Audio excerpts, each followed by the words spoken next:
Graça e paz, amados de Deus, você está no nosso Ponte Teológico, estamos aí para mais um review desta obra sensacional, Manuscritologia do Novo Testamento, é um tema que eu gosto muito, História, correntes textuais e o final do Evangelho de Marcos. Olha, Paulo Anglada, um teólogo brasileiro, hein? Presbiteriano, uma obra aí com mais de 190 páginas, da editora Knox Publicações, muito interessante, fique comigo até o final deste vídeo. Vamos mostrar para você sumário, né, e trechos desta obra sensacional. E para você que não me conhece, sou o pastor Nelson Porto, estamos aqui nas internet da vida, compartilhando conhecimento. Seja muito bem-vindo ao nosso canal. Você é um daqueles que assiste meus vídeos, mas não se inscreveu. Deus está vendo tudo isso e eu convido você para fazer parte da família Point. Ative o sininho da notificação, se inscreva aí, né? Vem fazer parte da família, deixa seu like, faça seu comentário, compartilhe esse vídeo aí nos grupinhos do WhatsApp, principalmente no Telegram, nas suas redes sociais. Enfim, ajuda a gente aí para poder engajar o canal. E se você deseja adquirir essa obra, vou deixar também o link aqui fixado, o link da Amazon fixado nos comentários para você adquirir através do meu link. Assim você vai estar ajudando também o nosso canal. E lembrando também, se você deseja fazer parte do nosso grupo do WhatsApp da família Point, basta você se tornar nosso apoiador. O link do Apoia-se está fixado aqui nos comentários e até o final deste mês o valor para você se tornar nosso apoiador será de R$10. Mês que vem, em junho, já será outro valor, não será mais de R$10, tá? Então, aproveite aí e vem fazer parte do nosso grupo do WhatsApp, que não é um grupo para debates teológicos, discussões teológicas, nada disso, mas é um grupo para a gente divulgar aí os lançamentos, pré-lançamentos, as promoções das obras teológicas, as promoções do dia, nos sites, livrarias, enfim. Tá certo? Vou mostrar para você aqui né, a sinopse aqui, olha o que diz, ó. As escrituras são o fundamento da fé cristã, cuja pedra angular é Cristo Jesus. A fé reformada tem sua mais profunda e ampla expressão no brado latino sola escritura. Ela não se fundamenta em tradições, na razão, nas experiências ou nas subjetividades humanas, nem em supostas novas revelações do Espírito, mas exclusivamente na revelação escrita, inspirada, infalível, inerrante e autoritativa, a Bíblia Sagrada. Entretanto, os documentos originais da Bíblia não foram miraculosamente preservados. Eles não foram guardados intocadamente em um cofre climatizado para consulta virtual dos estudiosos e tradutores. Eles logo pereceram pelo uso da igreja e pelo efeito do tempo, da umidade, etc. O texto original do Novo Testamento, objeto do estudo deste livro, foi preservado por meio de milhares de manuscritos em papiros, pergaminhos, versões antigas, lecionários e citações dos pais da igreja, os quais diferem entre si em menor ou maior grau. Este livro pretende familiarizar os leitores com a história manuscrita e impressa do Novo Testamento e com as correntes textuais mais importantes, investigando as principais pressuposições teológicas, teóricas, históricas e metodologias características dessas correntes, além de discutir uma das mais importantes variantes textuais do Novo Testamento, o final do Evangelho de Marcos. Quem é o Paulo? Tá a foto aqui dele aqui, ó, Reverendo Paulo Anglada, é ministro presbiteriano há mais de 30 anos, ele é casado com a Laís Gueiros e tem 3 filhos, Caris, Paulo, Roberto e Ana. Sua formação teológica inclui bacharelado em teologia pelo Seminário Presbiteriano do Norte, mestrado em teologia pela Port Salford University for Christian Higher Education e doutorado em ministério pelo Westminster Theological Seminar em Califórnia. O reverendo Anglada foi pastor efetivo durante quase 30 anos da Igreja Presbiteriana Central do Pará, professor do Novo Testamento e Hermenêutica na Faculdade Teológica Batista Equatorial e membro da Junta de Educação Teológica do Supremo Concílio da Igreja Presbiteriana do Brasil. Atualmente ele é pastor emérito do IPCP,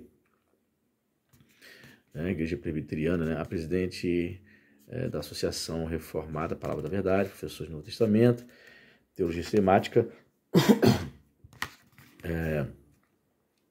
em pregação no International Reformed Theological College e tem se dedicado especialmente à pesquisa e publicação de literatura teológica reformada. Aí você vê aqui as inúmeras obras, né, que ele lançou, um escritor, né, prolífico. Muito bem. Olha só que interessante essa sinopse, ó.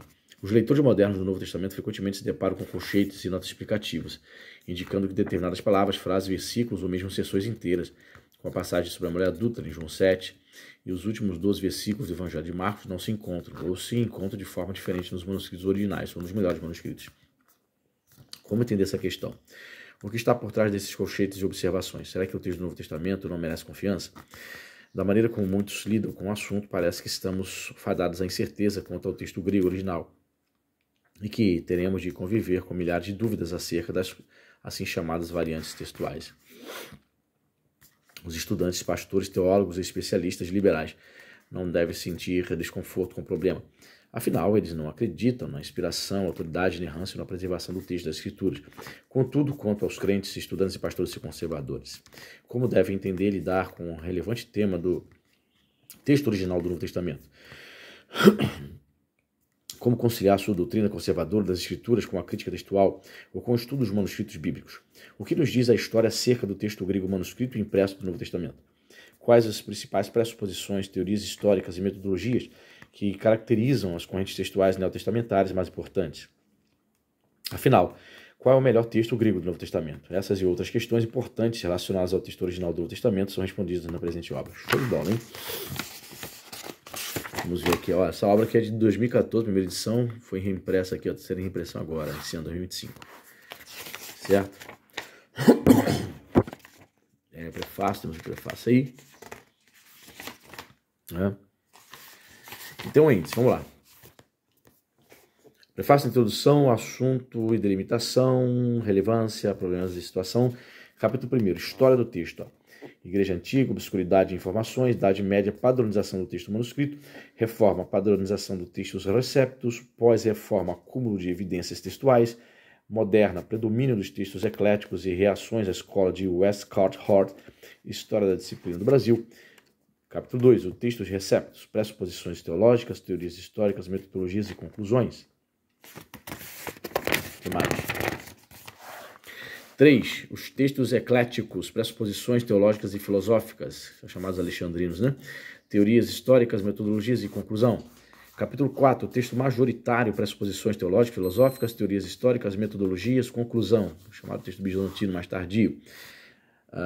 Exemplo prático, o final do Evangelho de Marcos, ó.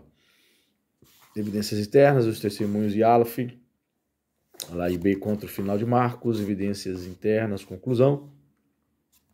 Aí vem aqui o capítulo 6, conclusão, apêndice 1, gráfico da história, do texto impresso do Novo Testamento, apêndice 2, sugestões de temas para pesquisa. Então você vê aí uma obra muito interessante, eu deixei separado aqui um trecho. Capítulo 3, ó, sobre o texto eclético, os textos ecléticos. Aqui, a principal corrente manuscritológica do Novo Testamento é aquela conhecida como eclético-crítica, a qual tem prevalecido desde o final do século XIX, tem em Westcott Hort os seus principais representantes.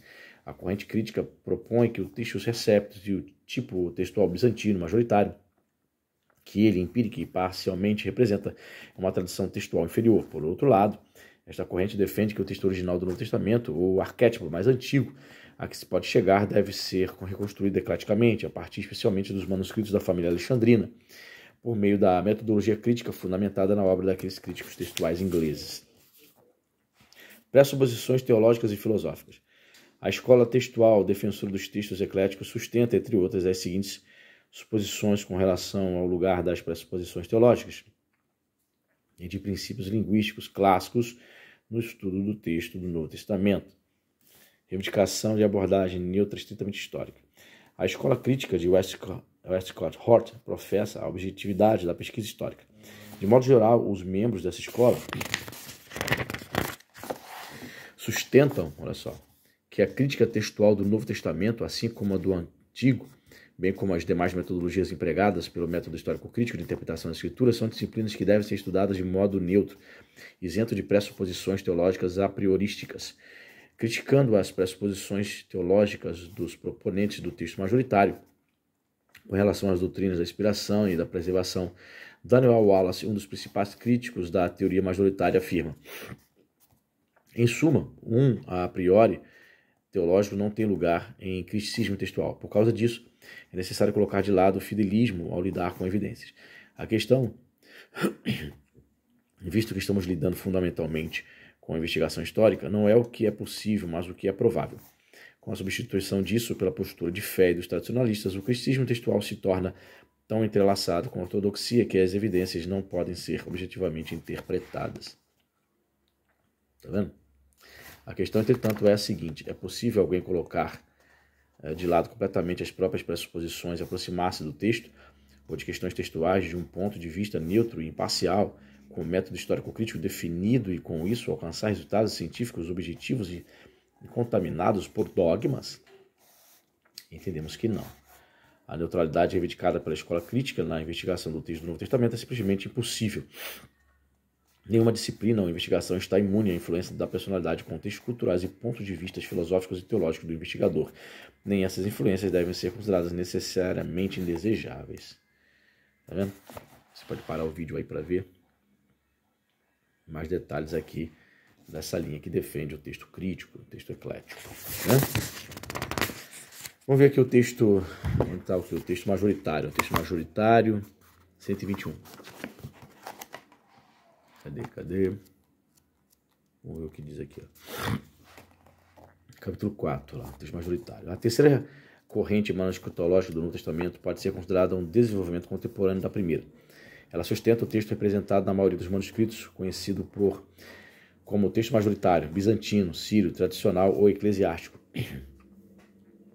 Essa corrente defende que o texto original do Novo Testamento deve ser buscado não em alguma edição mais ou menos empírica do texto dos receptos, nem exclusivamente em uns poucos manuscritos egípcios antigos preservados aleatoriamente, mas na grande massa de manuscritos existentes, incluindo papiros, nunciais minúsculos, leccionários, versões e citações, sendo abundante a quantidade, variedade e procedência de fontes textuais disponíveis.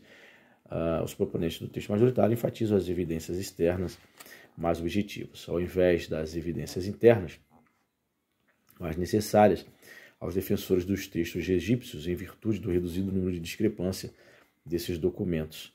J. Burgon e F.H. Scrivener, T.R. Brooks e R. Miller, os quais se opuseram à teoria de Westcott e Roth na ocasião em que ela foi proposta, e Edward Hughes, Jacob von Burgen, Zane Rogers e Wilbur Pickering, opositores contemporâneos dessa teoria, são alguns dos advogados mais conhecidos do texto majoritário.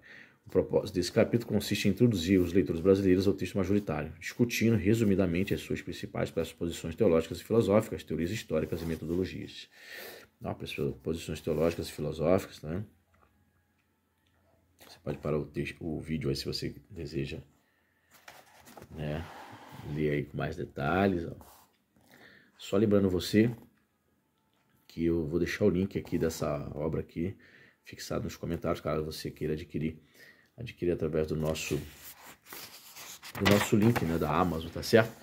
E se você deseja fazer parte aqui do nosso grupo do WhatsApp, onde a gente fala sobre os lançamentos, né, pré-lançamentos teológicos, as promoções diárias aí de todos os sites e livrarias, quer ficar por dentro aí, conhecer as novidades diariamente, faça parte do nosso grupo, torne-se nosso apoiador, primeiramente. O link do Apoia-se está aí embaixo, tá? O link do Apoia-se está aí. É só você clicar lá, você vai ver que nós temos uma meta financeira para alcançarmos, né? E quando a gente alcançar essa meta financeira, o propósito é sortearmos mensalmente obras teológicas como essas aqui para os apoiadores do canal. Só que você, se tornando apoiador, logo de imediato eu te coloco aqui no grupo do WhatsApp. É isso aí, cara. É um tema que eu gosto muito, sensacional. Fiquei sabendo, não conhecia essa obra, fiquei sabendo dela há pouco tempo. Diz aí se está no seu radar. Caso esteja no seu radar, você pode estar adquirindo aqui através do nosso link da Amazon, fixado aqui no nosso comentário, tá certo? Deus abençoe sua vida, sua família, rica e abundantemente. Fui.